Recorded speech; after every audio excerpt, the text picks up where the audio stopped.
Well, already, gang, welcome back to the Active Self-Protection Podcast. I am once again your host, Mike Woolever, and with any luck at all, I remain your favorite. This is not a paid endorsement, but I am a brand ambassador for Heckler and Koch for a reason. HK firearms are incredibly high quality, and when it's time to step up out of the entry tier, they're the only ones I recommend. You carry a gun just in case. Shouldn't it be an HK just in case? Former Fed. With me today, a new friend of mine. His name is Jason. Jason is from the central Kentucky area. Not our first Kentuckian, by the way, our second or third, which it's not that big of a state, so that's pretty good representation for Kentucky. He is currently a student. We'll let him talk to you about that. Jason, how are you, sir? I'm doing good. I'm doing great for all things considered. So it's absolutely. Blessed so to be here. You'll understand why he says that here momentarily, I'm sure. So tell us about yourself. You are a student. Do you mind telling us what you're studying, what you're looking into doing with your life? Yeah. So just turned 26 March 3rd. I'm a student at Western Governors University. It's an online university. They've been pushing their advertisements through a whole bunch of social media, and they got me in there. I'm in an accelerated program for a Bachelor's of Science in Cybersecurity and Information Assurance. My goal is to go work in the meantime for somewhere in the State Department. I'm working for a DoD scholarship at the moment. That will pay for my school and give me a decent stipend and, give me a little clearance. But I've been good with computers my entire life. And with the security I've been working for the past few years, I've already got the physical side. So I figured I might as well integrate what I know about computers into what I know about physical security. And I've been doing pretty well at it. In the last 12 weeks, I've had 21 credit hours. I kind of slowed down in the last 2 weeks, but I'm still pushing it for 3 months, to have that many hours done. But just working while I'm healing. So, just doing what I can. Very good. It sounds like one of those degrees that you will have some modicum of job security moving forward. That is a field that is not slowing down anytime soon. Yeah, that's the exact reason I went into it. With your luck, there'll be an EMP the day you graduate and all computers will be dead. Just kidding. I don't wish that on anybody. All right. So your story happened about how long ago?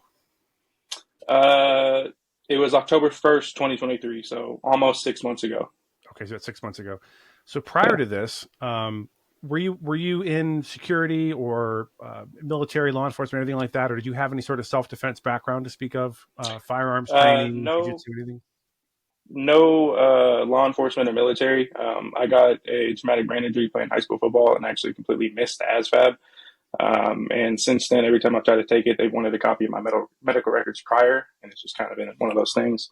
But I did get into working private security, not for kind of different. I've got a buddy that's a concert promoter, and he works with a lot of artists out of Detroit and out of the South. And I've worked concert security for those individuals. And that works everything from working the door. When we work it, we frisk everybody that comes in. That's one of the differences from the job I was previously at. But we frisk everybody as soon as they come in. And then, we're on stage with artists right next to them, making sure nothing happens, working crowd control and helping them to and from their vehicles, making sure everything goes smoothly. So I learned a lot from my friends Roman and Tommy. They both trained me and taught me how to frisk and how to I've always naturally just had my head on a swivel. I don't know why. It's just always been one of those things. And I started working security with them because I didn't like being in concerts and not having the ability to protect myself. So I got in with them and got good and was very quickly trusted for my ability to do things. And, my whole MO is being as chill as possible. So that way, nothing occurs. A calm demeanor does a lot. 100%. I can't say enough about that. And you'll hear me say that on the badge cams on the main channel all the time. Calm is a superpower, and a calm demeanor can diffuse things, usually prevent things from getting to the point where you need to use any kind of force. Exactly. That's with some people, but with some drunk idiot, at a concert, sometimes all the calmness in the world doesn't make any difference, but it does help to start from that baseline for sure. Of course. Yeah. So the incident that happened with you last October did not happen where you live, but it happened where exactly? In Lexington, Kentucky, right downtown, at a local bar. I won't name drop the bar, but that's fine. a local bar right downtown. So kind of walk us through what you were doing leading up to this and what alerted you to the fact that there was trouble and what happened. So I had just actually been working for the bar for only 2 months, quite literally to the day. I was doing some mobile mechanic work during the day, and then at night I was doing part-time security. And my semester had just started on September 1st. So I was kind of working my way out of auto mechanics and then just focusing strictly on the computer stuff because, I was tired of working my ass off for 12 Busting your hours a knuckles. day. Yeah.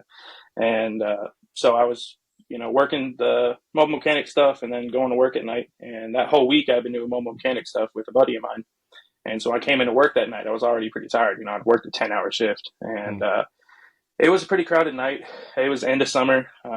Football season had pretty much just started, and it was a nice night out. It was, around 80 degrees, so plenty of people outside. It was good vibes. It was just a normal Saturday night, and it was real late in the night, around 1:30. The bar closes at 2, and there was a fight that happened. I was working the front door, and there was a fight that happened across the street, and cops came over real quick and diffused it.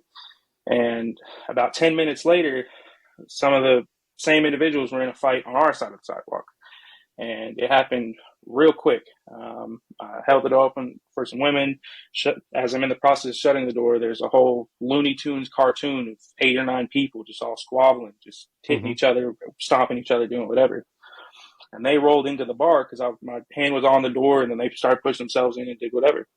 And so immediately I jump in the middle of them, and I'm sitting there trying to break it up. I've got another bouncer and 2 other bouncers actually come over and are with me trying to get them all broken up.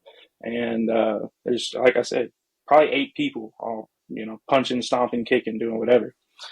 And we get them broken apart, and then there's 2 that keep going at it, and I go between them, and I'm at the bottom of the bar by the front door. And it ended up that both of these 2 people that I was in between and ended up splitting up were both the shooters that night. Okay. Spoiler alert. So I got him broken up, and I had one of them by his collar. He was in a little polo shirt, and I moved him to the front door, and then the other dude ran around, got about 15 feet behind, and went to the bar.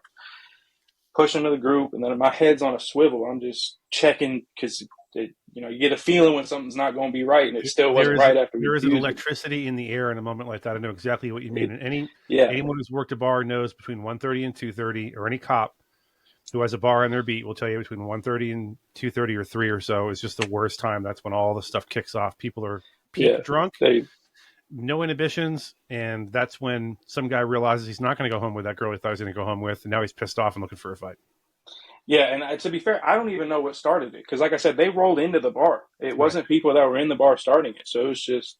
But regardless, ego and alcohol do not mix, and that's just it was a whole bunch of ego that night. And so, anyways, I get him broken up, and I split him up. I push the one dude towards the door, and then the dude he was fighting runs behind me and runs back towards the back of the bar. They're probably 15 feet away, and I'm sitting there with my head on a swivel because it's like I said, it doesn't feel right. And I look again, and I see the dude who ran off. He reaches in a fanny pack, and I see him start pulling a pistol. Oh, boy. I instantly go over there, and apparently I'd met the dude before. I don't remember meeting him or anything. Like I said, I wasn't paying attention really to faces. I'm just see gun, stop gun. Yeah. And I go over to him, and I try and talk to him. I'm like, yo, chill, because I've had people pull him before, and a lot of times people don't do anything. And because I'm sitting there like, it's not the best idea. And if I can get eye contact, a lot of times it stops it. If you have the ability to get eye contact and you're not scared, it helps. Having the ability to be calm usually can help a lot of situations. And granted, I was so close to him. Had I pulled my gun, I'm already in between 2 shooters. It's not a good idea. My goal is to have nobody shoot. Right. And regardless, if he shoots down because I'm pushing it down. So anyways, I walk over and he pulls the gun. Now I got eye contact with him, and I'm walking up to him with my hand up like, yo, chill, stop. And as I walk up to him, he keeps pulling it, and I got full eye contact with him. I'll push it down. As I push it down, a shot goes off, and the shot goes between my legs. And there's a brass railing underneath, or brass copper, whatever, some type of that color railing, foot railing underneath the bar. And you can see where that bullet hit it's FMJ, thankfully, hit the bar and ricocheted off. And at that point, I shove it down, and he starts shooting. It hits my friend behind me in the leg, and another guy at the back starts shooting at the door, not at the back, at the front by the door. Great. So I turn around because I hear a shot behind me, and I'm right there with him. I move over to a corner. As I take a step, the dude at the door keeps firing. And I didn't realize where exactly. I mean, I didn't realize where he was. I have no official training. I was just trying to do the correct thing.